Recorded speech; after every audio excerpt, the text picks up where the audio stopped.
Everything you have heard about why Homo sapiens outlasted Neanderthals is upside down. The uncomfortable truth is this: by almost every quality of life metric, strength, brain power, and health, Neanderthals were the superior species.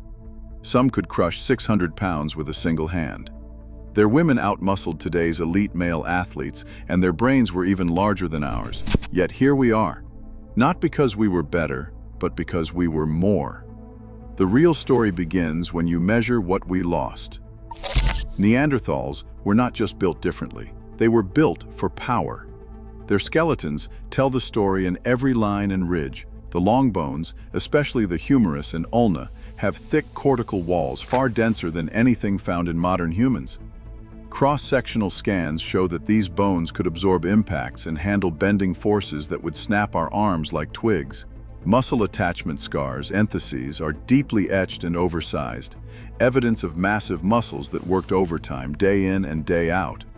Biomechanical reconstructions led by researchers Katarina Harvati and Eric Trinkhaus modeled these bones under load, and the numbers are staggering. Neanderthal upper limbs, even after adjusting for body size, routinely outperform the arms of today's strongest manual laborers and athletes. Some estimates suggest their biceps and forearm flexors were up to 25% larger in cross-section than those of the average modern male.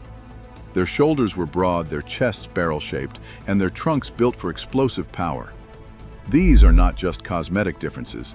Every adaptation points to a body made for high-impact, high-force living.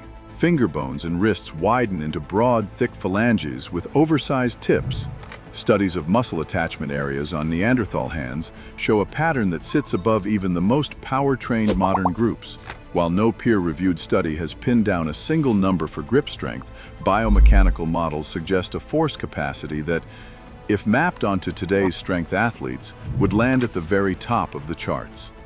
The popular claim of a 600-pound grip comes from extrapolating these models. It is not a measured fact, but it captures the scale of difference. Neanderthal hands functioned like industrial tools, built for both precision and raw force. This was not limited to the men. Neanderthal women show the same robusticity, the same thick muscle attachments, the same evidence of lifelong heavy use. In direct comparison, a typical Neanderthal woman's forearm bones outclass those of modern male Olympic rowers in size and modeled strength. This is not a rhetorical flourish, it is the outcome of bones shaped by a lifetime of carrying, butchering, and hunting. Every member of the group was physically formidable by our standards. The real measure is not just in numbers or speculative records. It is in the everyday reality these bodies endured. Close-range hunts against mammoths and bison, dragging carcasses across ice, surviving falls and collisions that would leave us broken. Neanderthals were the apex power athletes of the human lineage, their bodies engineered for a world that demanded more strength than most of us can imagine. By every physical metric that can be measured or modeled, they were the superior specimen. Neanderthals carried more than just muscle. They carried bigger brains. Endocranial casts from dozens of skeletons reveal average brain volumes between 1,400 and 1,600 cubic centimeters. Modern humans, by comparison, average around 1,350 cubic centimeters. That is not a rounding error. In primates, a 10% difference in brain volume is the kind of gap scientists use to separate species, not quibble over details. For decades, textbooks leaned on the myth of the small-brained brute. The fossil record refuses to cooperate. Emiliano Brunner's work on Neanderthal endocasts shows a brain not only larger in total volume, but with a distinct shape, longer, lower, and with a visual cortex that outpaces ours in size. Their orbits were larger too, suggesting a brain tuned for processing more visual information, especially in the low light of Ice Age Europe. What did they do with that extra brain matter? No one can say for certain. Some researchers argue that a chunk of it was dedicated to controlling their powerful bodies and processing the world through sight, rather than abstract thought. Others point out that by the same metric we use to judge intelligence across mammals, sheer brain size, Neanderthals come out ahead. The only honest answer is that we do not know exactly what those bigger brains meant for their daily lives, but we know they had them. Their bodies, meanwhile, tell a different health story than ours. Chemical signatures in Neanderthal bones measured by Michael Richards and others show high levels of nitrogen-15, a marker of top predator diets. They ate wild game, not grains or processed foods. Dental remains back this up. Most Neanderthal teeth show minimal decay, with caries rates under 5%, even though they had no dentists. Compare that to the double-digit cavity rates in farming or modern populations living on sugar and white flour.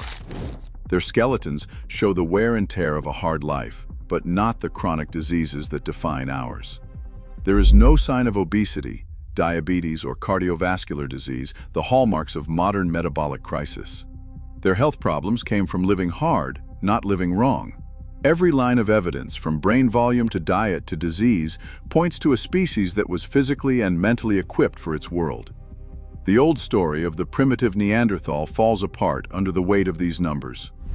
By the standards that matter, capacity, resilience, and health, they did not just match us. In many ways, they surpassed us. A Neanderthal man known to archaeologists as Shanidar, one survived a lifetime of injuries that would have left most modern people helpless. His right arm had been amputated above the elbow, his left eye was crushed and blind, his foot was badly damaged, and arthritis twisted his bones. Yet he lived for decades after these wounds. His skeleton, excavated from Shanidar Cave in Iraq, carries the unmistakable signs of healing. Someone must have cleaned his wounds, brought him food, and protected him from predators and cold. In a group of just 20 people, every member mattered. There was no room to discard the weak or the old. Survival depended on care, not just strength. Daily life for Neanderthals was not a grind of endless labor. Ethnographic studies of modern hunter-gatherers, like Richard Lee's work with the Juhuansi, show that foraging groups can meet all their needs with just 15 to 20 hours of work per week. The rest of the time is spent talking, resting, playing, or simply being together. Neanderthals likely lived on a similar schedule, with long stretches of genuine leisure and deep social connection. In their world, community was not an abstract idea, it was the difference between life and death. That is a kind of wealth we have mostly forgotten. Neanderthals maintained their grip on Western Eurasia for at least 350,000 years, weathering ice ages and environmental swings that later challenged every species that followed. Archaeological surveys across that vast time span reveal an ecological footprint so light that entire regions show no evidence of overhunting, ecosystem collapse, or the mass extinctions that track closely with the arrival of Homo sapiens. Their population density stayed low, always within the carrying capacity of their territory. This is not just longevity, it is proof of a way of life that never pushed the world to its breaking point. The silence of their sites speaks volumes. Excavations turn up injuries from hunting and accidents, but not a single fortified settlement, no defensive walls, and no mass graves filled with weapon-traumatized bodies. There is no pattern of organized, systematic warfare in the Neanderthal archaeological record. What violence did occur left only isolated traces, not the signature of armies or campaigns. Their technology, too, tells a story of sufficiency rather than endless escalation. Mousterian stone tools, stable for hundreds of thousands of years, met every survival need without spiraling into complexity for its own sake. Jean-Jacques Hublin and other researchers have shown that this stability was not stagnation, it was efficiency. The toolkit worked, so it endured.